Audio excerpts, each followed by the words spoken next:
An auto industry reporter, Gary Gastelu, joins me now on the set. He is also the founder of American Cars and Racing. $100,000 a minute, is that accurate? That sounds probably right. I mean, that's the revenue these plants generate. They're building tens of thousands of cars a week, and it is big numbers, billions and billions of dollars just in revenue, not necessarily profits coming from that.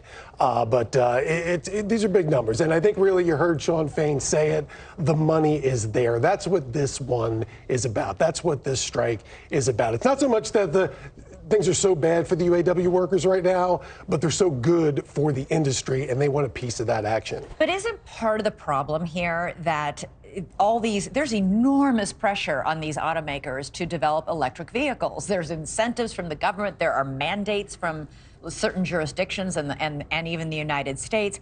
That takes a lot of money. And right now, Tesla is eating their lunch.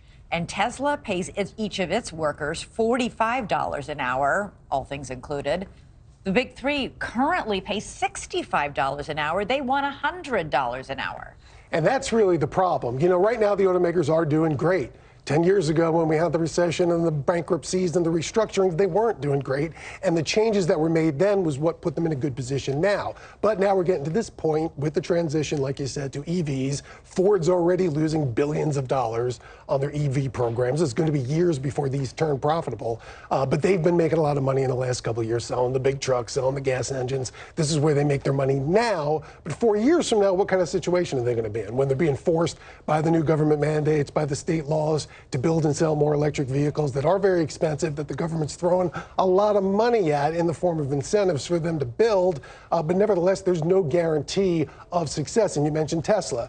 6 years ago, Tesla was a rounding error for these companies. They didn't care. Now they're not just a major player, they're the major player with EVs, and they're growing too. They've got a factory in Mexico coming online. They're going to start building pickup trucks pretty soon. Cybertruck's pretty silly, but guess what? I think they're going to sell a lot of those. Yeah. So the U.S. automakers, the big three, the Detroit three, whatever you want to call them, on the horizon. They need to beat Tesla to be successful themselves. This is a zero-sum game. This is not new cars on top of the old cars. How are they going to beat Tesla if they have to pay their workers double what Tesla pays its workers? This is exactly the problem. And when you look at it, remember, we've had incentives for electric cars for the past decade. Tesla turned it into a very good business. General Motors, Ford, Stellantis, all the other ones, they had the same opportunity to use the old program to build a very successful electric car program. None of them have. They're just getting to that point now, and the government's giving them a lot more money. Listen, if you're selling a million electric cars a year like General Motors wants to be doing pretty soon, that's $7.5 billion in government aid through those tax credits. And that's not even counting the money they're getting from states to build the factories, to build the batteries. All right, the CEOs of the big three car companies say the union demands for these 36% wage hikes, 4-day work weeks are, quote, unreasonable and unrealistic. The CEO of Ford says this would bankrupt Ford if they agreed to that. Is that hyperbole, or do they have a point? It might be a little bluster there, but a 40% raise is a lot, plus the old benefits coming back, which is a big add to that as well. The numbers are big, and it pushes the number. And again, what we're talking about, they're making a lot of money this year. Where are they going to be 2 or 3 years from now? They want to keep those margins to stay healthy, which is what the restructuring back in the recessionary days was really what it was all about. We know that these strikes right now are going to really impact those local communities and towns in all these Midwestern states.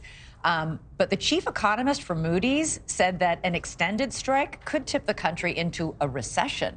This is something all Americans might feel. Absolutely. I mean, look, there's only 150,000 UAW workers. There was that many new jobless claims last week, I think. But this industry supports many other industries. And even the non-union automakers like Tesla, like Toyota, like Honda, they rely on a lot of the same suppliers that are going to be affected by shutdowns with these three brands. So there is very much a trickle-down effect to a long-term strike. And the danger always is with these union demands in these Midwestern states, is this going to push the car companies to open up factories in those southern states where they have right-to-work laws and no unions? Cheaper. And they're already doing that. Ford's got the Blue Oval City coming there in Kentucky and the factories in Tennessee. Boy, is this a gamble. We'll see who blinks first in these negotiations. Good to talk to you. Thanks so much. Thanks so much for watching. Go to joinnn.com to find NewsNation on your television provider.